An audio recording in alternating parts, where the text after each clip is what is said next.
भारत को इसी दिन की तो प्रतीक्षा थी।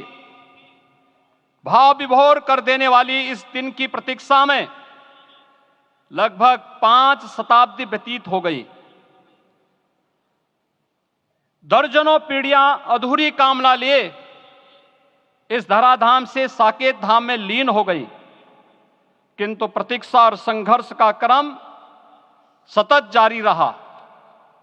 श्री राम जन्मभूमि संभवतः विश्व में पहला ऐसा अनूठा प्रकरण होगा जिसमें किसी राष्ट्र के बहुसंख्यक समाज ने अपने ही देश में अपने आराध्य की जन्मस्थली पर मंदिर निर्माण के लिए इतने वर्षों तक और इतने स्तरों पर लड़ाई लड़ी हो।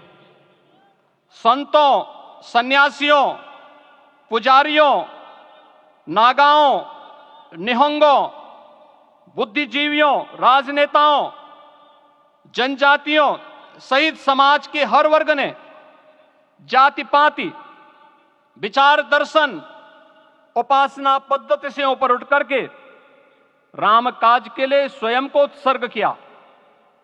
अंततः वह शुभ अवसर आ ही गया जब कोटि कोटि आस्थावानों के त्याग और तप को पूर्णता प्राप्त हो रही है। आज आत्मा प्रफुल्लित है इस बात से कि मंदिर वही बना है जहां बनाने का संकल्प लिया था।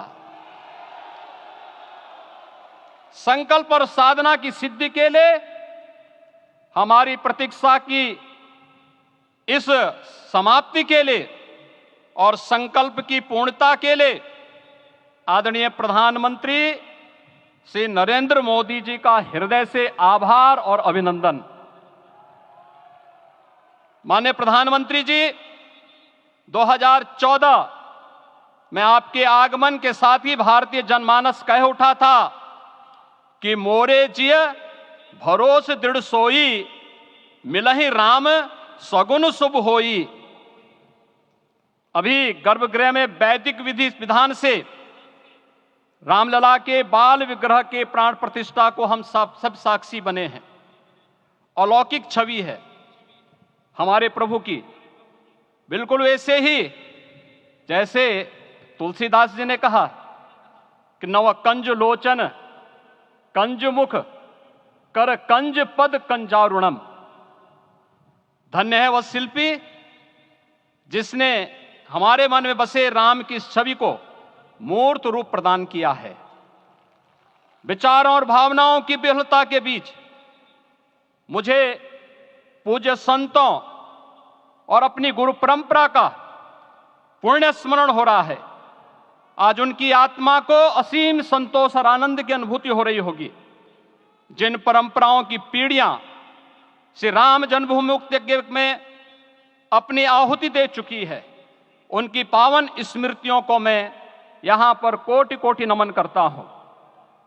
श्री राम जन्मभूमि महायज्ञ न केवल सनातन आस्था और विश्वास की परीक्षा का काल रहा, बल्कि संपूर्ण भारत को एकात्मता के सूत्र में बांधने के लिए राष्ट्र की सामूहिक चेतना जागरण के ध्येय में भी सफल सिद्ध हुआ है। सदियों के बाद भारत में हो रहे इस चिर प्रतीक्षित नवविवाह को देख अयोध्या समेत पूरा भारत का वर्तमान आनंदित हो उठा है।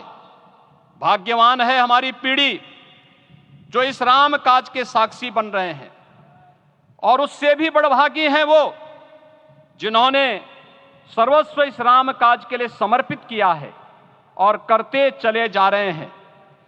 जिस अयोध्या को अवनी की अमरावती और धरती का वैकुंठ कहा गया, वह सदियों तक अभिषिप्त थी, उपेक्षित रही, सुनियोजित तिरस्कार झेलती रही। अपनी ही भूमि पर सनातन आस्था पद्दलित होती रही, चोटिल होती रही, किंतु राम का जीवन हमें संयम की शिक्षा देता है और भारतीय समाज ने संयम बनाए रखा। लेकिन हर एक दिन के साथ ही हमारा संकल्प और भी दृढ़ होता गया, और आज देखिए पूरी दुनिया अयोध्या के वैभव को निभा रही है। हर कोई अयोध्या आने को आतुर है।